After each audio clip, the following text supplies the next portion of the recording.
So I want to know too, okay, so now why would somebody want to start a nonprofit? What was the reason behind that? Why did you want to move it to that? And what benefits come from that?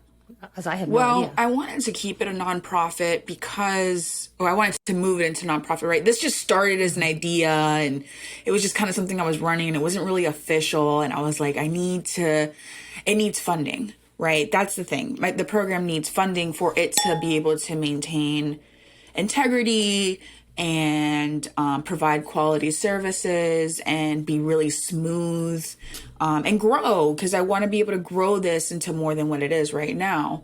And so the only way we can really do that is through funding. But I would never dream of charging a speech therapist to participate in my program.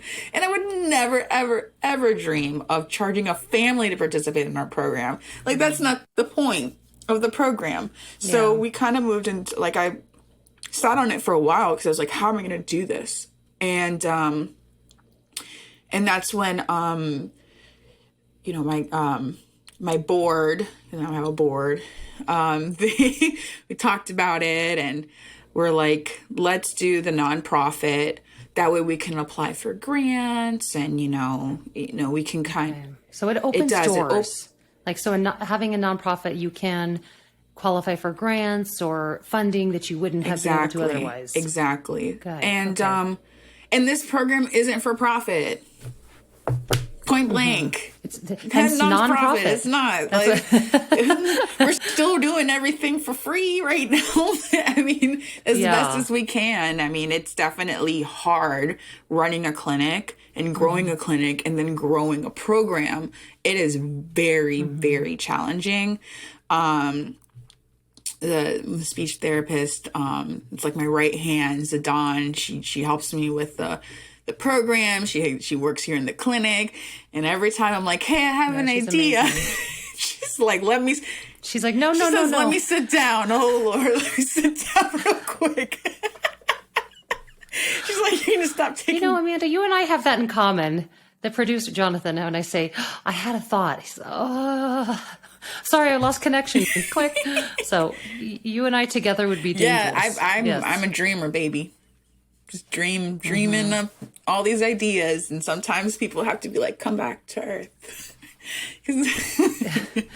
Yeah, but you know what? If you don't think of it, you never know. It's some ideas are good, or I shouldn't say good, but will work, and some won't. But it's always, you got to keep having those ideas, because otherwise this wouldn't have come about. No.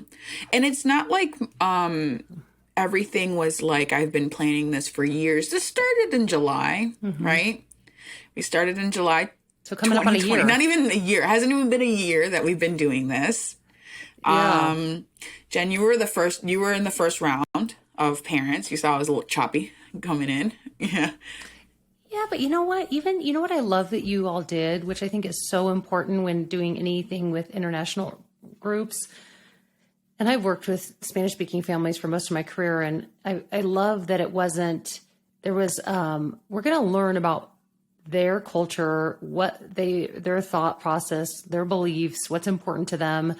Because I think it's far too easy for us to think, well, here I am. I'm this SLP. I'm here to save the day. And it doesn't work like that. So you have to meet them where they're at. And I actually learned a lot about Belize from your training and kind of onboarding with that. So even you say choppy, I was very impressed. So I can't imagine what you've done now. We're trying to get it more refined now. But it is definitely, it's important to be a culturally responsive practitioner, which is like a mouthful, that phrase, but it is so important to be one.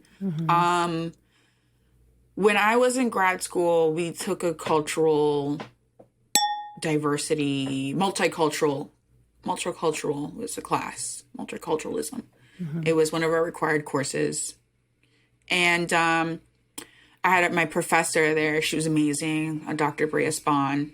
She's actually over at NYU now.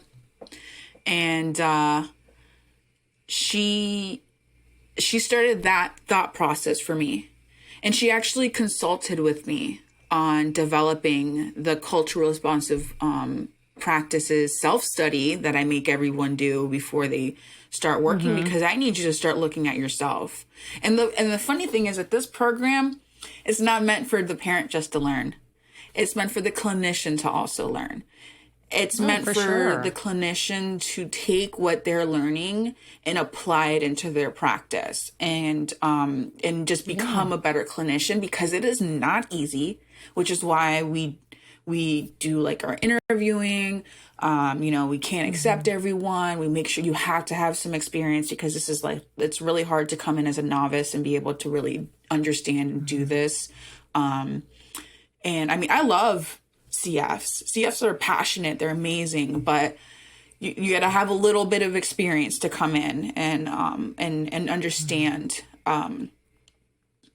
just how to really hold your own as a professional, but also learn as a professional from someone. Yeah.